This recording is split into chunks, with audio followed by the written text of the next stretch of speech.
Hello friends, invest with डरा में आपका स्वागत है। आज जिस कंपनी का मौलिक विश्लेषण या फंडामेंटल एनालिसिस हम करने जा रहे हैं वह एक हेल्थ केयर सेक्टर की कंपनी है, मार्क्संस फार्मा लिमिटेड। इस कंपनी का सेक्टर है हेल्थ केयर, इंडस्ट्री है फार्मास्यूटिकल्स एंड ड्रग्स।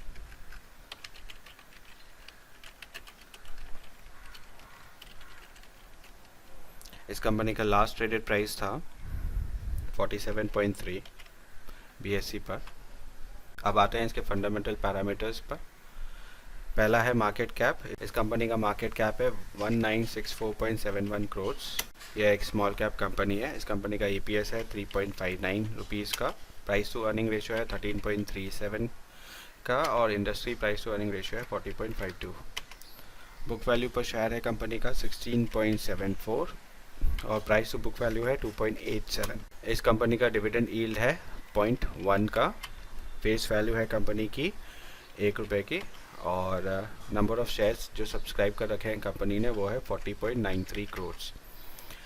इस कंपनी का 52 वीक हाई है 57.10 रुपीज़ का और 52 वीक लो है 9.90 रुपीज़ का। इसकी लास्ट डिलीवर्ड क्वांटिटी 3 सितंबर 2020 को था 51% की। अब आते हैं इसके टेक्निकल इंडिकेटर्स पर। इंडिकेटर्स में पहला है RSI जो कि ट्रेल कर रहा था 53.51 पर। मनी फ्लो इंडेक्स ट्रेल कर रहा था 33.92 पर। मैकडी 1.68 पर और स्टॉकेस्टिक जो है 27.26 पर। तो आप यहाँ पे देख सकते हैं शॉर्ट टर्म अवधि के लिए हमें इस कंपनी को खरीदने का संकेत मिला हुआ है। अब हम आते हैं इसके फंडामेंटल रेशियोज़ पर। पहला है रिटर्न रेशियो।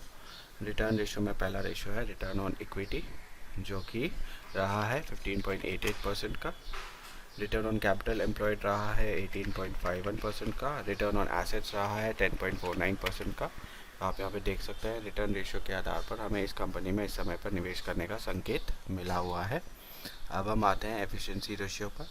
एफिशिएंसी रेशियो में पहला रेशियो है एबिटा मार्जिन का जो कि रहा है 13.68% का। एबिट मार्जिन रहा है 11.4% का। पैट मार्जिन रहा है 8.04% का।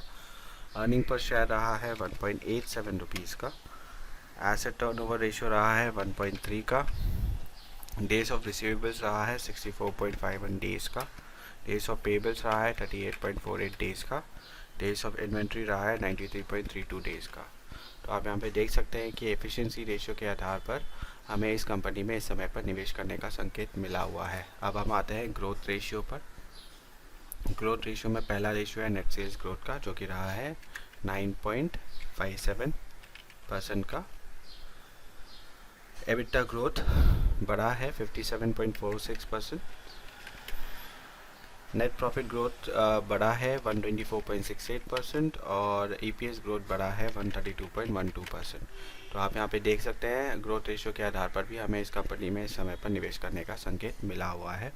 अब हम आते हैं सॉल्वेंसी रेशियो पर। सॉल्वेंसी रेशियो को बहुत ज़रूरी रेशियो माना जाता है।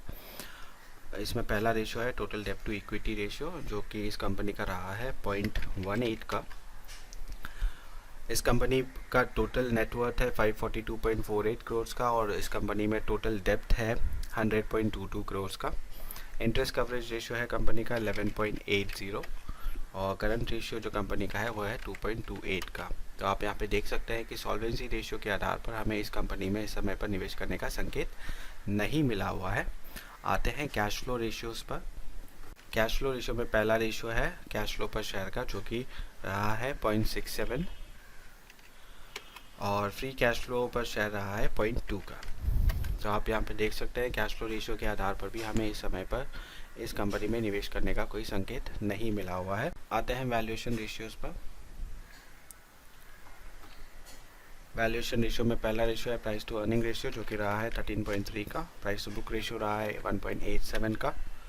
Price to cash flow ratio रहा है 37.13 का। EV टू एबिटा रेशियो रहा है 7.92 का। Market cap to sales ratio रहा है 1.02 का। तो आप यहाँ पे देख सकते हैं वैल्यूएशन रेशियो के आधार पर हमें इस कंपनी में इस समय पर निवेश करने का संकेत मिला हुआ है। अब आते हैं शेयर होल्डिंग पैटर्न पर। शेयर होल्डिंग में हम देखते हैं कि कितने प्रोमोटर्स हैं और कौन से प्रोमोटर्स हैं। जैसे इंडियन और फॉरेन प्रोमोटर्स देखा जाता है। इस कंपनी में केवल इंडियन प्रोमोटर्स हैं जिनके पास 48.25% कंपनी के शेयर्स है। फॉरेन प्रोमोटर ज़ीरो है।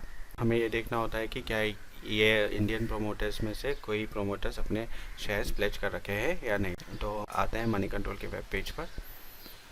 यह मार्क्सन्स फार्मा लिमिटेड का मनी कंट्रोल का वेब पेज है। लास्ट ट्रेडेड प्राइस ये 4 अप्रैल का दिखा रहा है। अब हम शेयर होल्डिंग पर जाते हैं।